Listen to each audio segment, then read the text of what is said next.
안녕하세요. 손가락 복음 선교의 지휘자 강사입니다. 오신 것을 진심으로 환영하며 해피 바이블을 열어가도록 하겠습니다. 오늘 증거드릴 말씀의 제목은요. 729강 셋째 하늘에 이끌려 간 자라는 제목으로 하나님의 말씀을 나눠보는 시간을 갖도록 하겠습니다. 고린도서 12장 2절을 보시게 되면 내가 그리스도 안에 있는 한 사람을 아노니 14년 전에 그가 셋째 하늘에 이끌려 간 자라라고 말씀에 기록되어 있습니다. 오늘 제목이 셋째 하늘에 이끌려 간 자인데 그가 그리스도 안에 있는 한 사람이라고 말을 했습니다. 근데 이게 그리스도 안에 있는 한 사람을 가지고 대부분의 사람들이 사도 바울이라고 하는데 사도 바울이 아닙니다. 고린도서 12장 1절에 보시게 되면 무익하나마 내가 부득불 자랑하노니 주의 환상과 계시를 말하리라. 그래서 사도 바울 선생님은 환상 가운데 계시 가운데 그리스도 안에 있는 한 사람을 본 것입니다. 그러므로서 사도 바울이 아니고 사도 바울이 본 사람은 그리스도 안에 있는 한 사람이라는 것을 말씀을 드리고요. 아버지 품속에 독생하신 그러한 자가 있습니다. 그러한 분이 독생하신 하나님으로 나타나시는 분이 그리스도이십니다. 요한복음 1장 18절에 보시게 되면 본래 하나님을 본 사람이 없으되 아버지 품속 하나님 품속에 있는 독생하신 하나님이 나타나셨느니라. 그래서 독생하신 하나님 앞에요. 조그만하게 오자가 있는데 이 독생하신 하나님은 그 관주성경 해석란에 보시게 되면 독생자라고 기록되어 있습니다. 그 자자가 아들 자자예요. 아들 자자.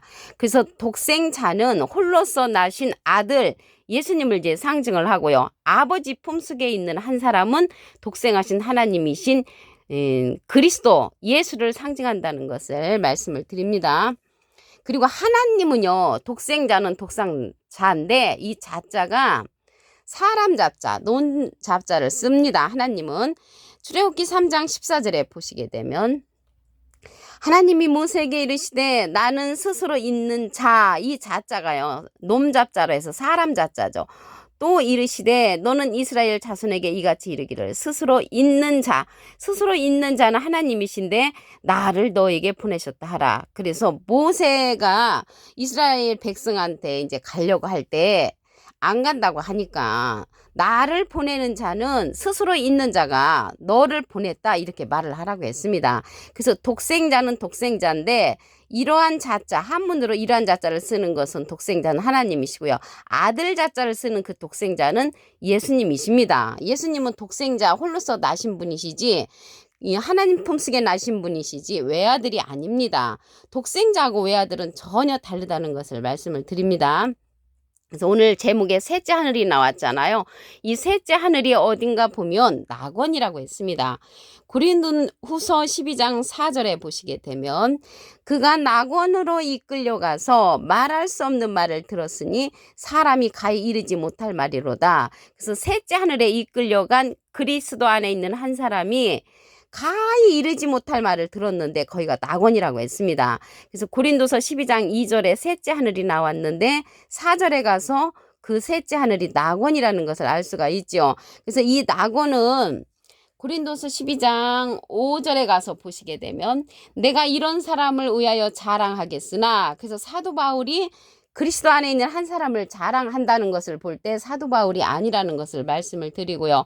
나를 위하여는 약한 것들 외에 자랑치 아니하리라. 그래서 사도 바울 선생님이 아니고 사도 바울 선생님이 낙원으로 이끌려간 자, 셋째 하늘에 이끌려간 자는 그리스도 안에 있는 한 사람이라는 것을 말씀을 드립니다. 그래서 이 셋째 하늘이 낙원인데 낙원에 하나님이 계시다고 했습니다. 계시록 2장 7절을 보시게 되면 귀 있는 자는 성령의 귀들에게 하시는 말씀을 들을지어다. 이기는 그에게는 내가 하나님의 낙원에 있는 하나님이 계신 곳이 낙원이라는 것을 알 수가 있죠. 그래서 하나님이 계신 낙원으로 가려면 셋째 하늘에 이끌려 간 자를 만나야만이 이 자를 통해서 우리도 셋째 하늘 낙원으로 이끌려갈 수 있다는 것을 말씀을 드리고요. 생명나무의 과실을 주워 먹게 하리라. 그래서 생명나무가 있는 곳이 낙원입니다.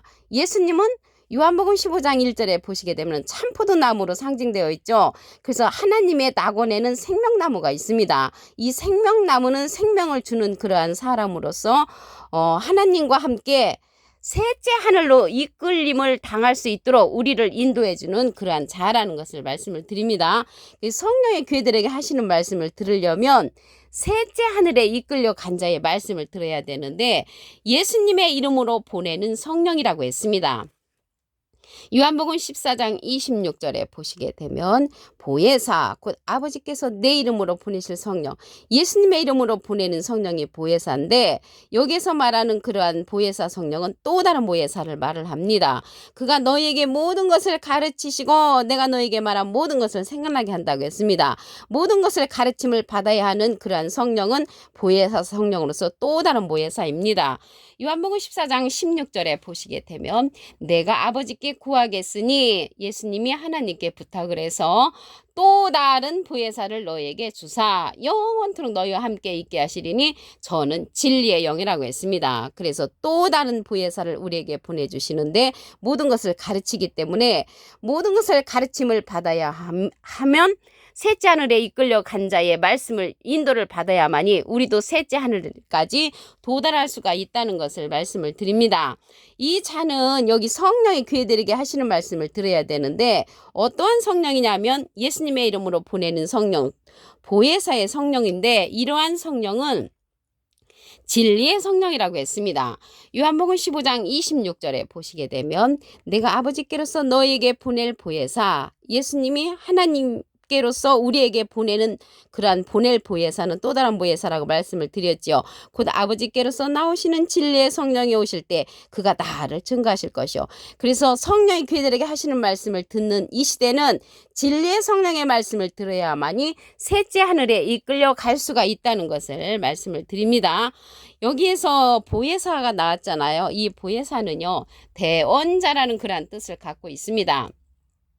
요한일서 2장 1절 그 중간에서부터 보시게 되면 누가 죄를 범하면 아버지 앞에서 우리에게 대언자가 있으니 대언자 앞에 조그만하게 3자가 있습니다. 관조성경 해석란에 보시게 되면 보혜사라고 기록되어 있습니다. 이 보혜사는 파라클레트거든요. 헬라어로는 파라클레토스로 곁에 파라와 부름받은 클레토스란 말의 합성어로 도움을 주기 위해 곁에 부름받은 자, 사람을 상징한다는 것을 말씀을 드리고요. 라이프 성경 백과사전에는 컴포터 위로자, 카운셀러 상담자, 미리에를 중보자, 헬퍼 돕는 자, 서플리케이터, 탄원자란 그러한 뜻을 갖고 있다고 기록되어 있습니다.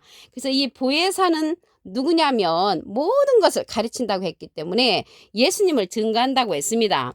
요한복음 15장 26절에 보시게 되면 내가 아버지께서 너희에게 보낼 보혜사는 또 다른 보혜사라고 말씀드렸습니다. 곧 아버지께로서 나오시는 진리의 성령이 오실 때 그가 나를 증거하실 것이요. 예수님을 증거하는 성령은 진리의 성령으로서 또 다른 보혜사, 셋째 하늘에 이끌려 간 자라는 것을 말씀을 드립니다.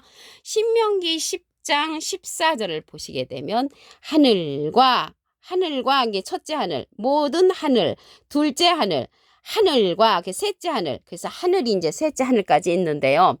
첫째 하늘과 둘째 하늘까지는 사단도 거할 수가 있습니다.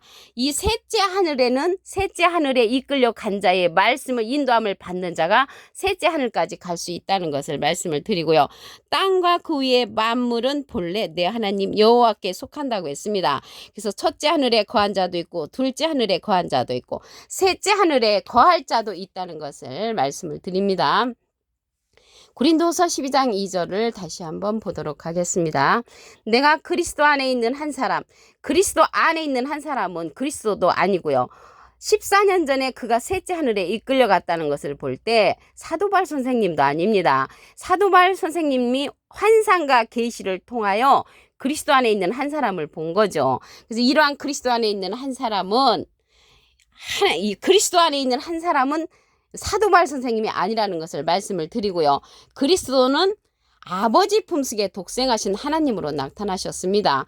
요한복음 1장 18절에 보시게 되면 본래 하나님을 본 사람이 없으되 아버지 품속에 있는 독생하신 하나님이 나타나셨느니라. 그래서 예수님은 독생하신 하나님으로 나타나셨다는 것을 말씀을 드리고요. 오늘 셋째 하늘에 이끌려 간 자라고 했는데요. 이 셋째 하늘은 낙원이라고 했습니다. 고린도후서 12장 4절에 보시게 되면 그가 낙원으로 이끌려가서 그래서 셋째 하늘에 이끌려간 자가 이 셋째 하늘이 낙원이라는 것입니다. 낙원으로 이끌려가서 말할 수 없는 말을 들었으니 사람이 가히 이르지 못할 말이로다. 사람이 가히 이르지 못할 말을 인도하는 자가 셋째 하늘에 이끌려간 자라는 것을 말씀을 드립니다. 이 낙원에 하나님이 계시다는 내용을 보도록 하겠습니다. 계시록 2장 7절을 보시게 되면 귀 있는 자는 성령의 교회들에게 하시는 말씀을 들을지어다. 이 귀는 그에게는 내가 하나님의 낙원에 있는 생명나무의 과실을 주워 먹게 하리라. 그래서 생명나무가 셋째 하늘에 이끌려간 자입니다. 예수님은 포도나무시죠. 요한복음 15장 1절에 내가 참 포도나무요. 그래서 생명나무는 낙원에 있는 그러한 자로서 그러한 말씀을 주워 먹게 한다고 했습니다. 창세기 때는 선악을 알게 하는 나무의 실과를 따서 먹었잖아요. 근데 계시록에 가서는 생명나무를 통하여 주는 것을 먹는 자가 셋째 하늘에 이끌려 갈 수 있다는 것을 말씀을 드립니다. 이러한 자는요, 예수님의 이름으로 보내는 성령이라고 했습니다. 요한복음 14장 26절에 보시게 되면 보혜사 곧 아버지께서 내 이름으로 보내실 성령 그가 너에게 모든 것을 가르치시고 내가 너에게 말한 모든 것을 생각나게 한다고 했습니다. 그래서 모든 것을 가르치는 성령으로서 보혜사 성령인데 이 보혜사는 대언자라는 그런 뜻을 갖고 있습니다. 요한일서 2장 1절 그 중간에서부터 보시게 되면 누가 죄를 범하면 아버지 앞에서 우리에게 대언자가 있으니 곧 의로우신 예수 그리스도시라 라고 했습니다. 그래서 대언자 앞에 3자가 있습니다. 조그만하게 3자가 있는데 관주성경 해석란에 보시게 되면 보혜사라고 기록되어 있습니다. 이 보혜사는 파라클레트거든요. 헬라어로는 파라클레토스로 곁에 파라와 부름받은 클레토스란 말의 합성어로 도움을 주게 곁에 부름받은 자, 사람을 상징한다는 것을 말씀을 드립니다. 여기에서 보혜사라고 했는데요. 대언자니까 예수님은 하나님의 대언자시고요. 예수님의 대언자는 또 다른 보혜사라고 말씀을 드립니다. 요한복음 14장 16절에 보시게 되면 내가 아버지께 구하겠으니 그가 또 다른 보혜사를 너에게 주사 영원토록 너희와 함께 있게 하시리니 저는 진리의 영이라고 했습니다. 그래서 진리의 영은 진리의 성령으로서 예수님을 증거한다고 했습니다. 요한복음 15장 26절에 보시게 되면 내가 아버지께로서 너에게 보낼 보혜사는 또 다른 보혜사라고 말씀드렸습니다. 곧 아버지께로서 나오시는 진리의 성령이 오실 때 그가 나를 증거하실 것이요. 진리의 성령이 예수님을 증거한다는 것입니다. 예수님은 비둘기 같은 성령을 받으셨죠. 그래서 이 시대는 예수님께서 보내시는 진리의 성령, 예수님의 이름으로 보내는 그러한 진리의 성령, 보혜사 성령의 말씀, 또 다른 보혜사의 말씀을 듣는 것이 셋째 하늘에 이끌려 갈 수 있다는 것을 말씀을 드립니다. 첫째 하늘과 둘째 하늘까지는요, 사단들도 거할 수가 있는데 셋째 하늘에 이끌려 가려면 그 셋째 하늘이 하나님의 낙원이라고 했잖아요. 이 낙원으로 이끌려 갈 수 있는 자는 생명나무의 과실을 먹는데 이 생명나무는 영적인 생명을 줄 수 있는 그러한 자로서 과실을 주는 것, 하나님 그의 입에서 나오는 말할 수 없는 말을 듣는 그러한 말씀을 우리가 들어야만이 셋째 하늘까지 이끌림을 당할 수가 있다는 것을 말씀을 드립니다. 신명기 10장 14절에 보시게 되면 모든 하늘과 하늘이 있잖아요. 여기 첫째 하늘과 모든 하늘은 둘째 하늘. 하늘은 셋째 하늘과 땅과 그 위의 만물은 본래 내 하나님 여호와께 속한 것이라고 했습니다. 그래서 우리는 이 시대는요. 셋째 하늘에 거하려면 셋째 하늘이 낙원이라고 했잖아요. 계시록 2장 7절에 보시게 되면 하나님의 낙원에 있는 생명나무라고 했거든요. 그래서 하나님의 낙원에 생명나무의 말씀을 듣는 것이 셋째 하늘에 우리가 이끌림을 당할 수가 있다는 것을 말씀을 드리고요. 첫째 하늘과 둘째 하늘까지는 사단도 거할 수가 있습니다. 오늘 729강 셋째 하늘에 이끌려 간 자라는 내용으로 하나님의 말씀을 나눠보는 시간을 가졌습니다. 감사합니다.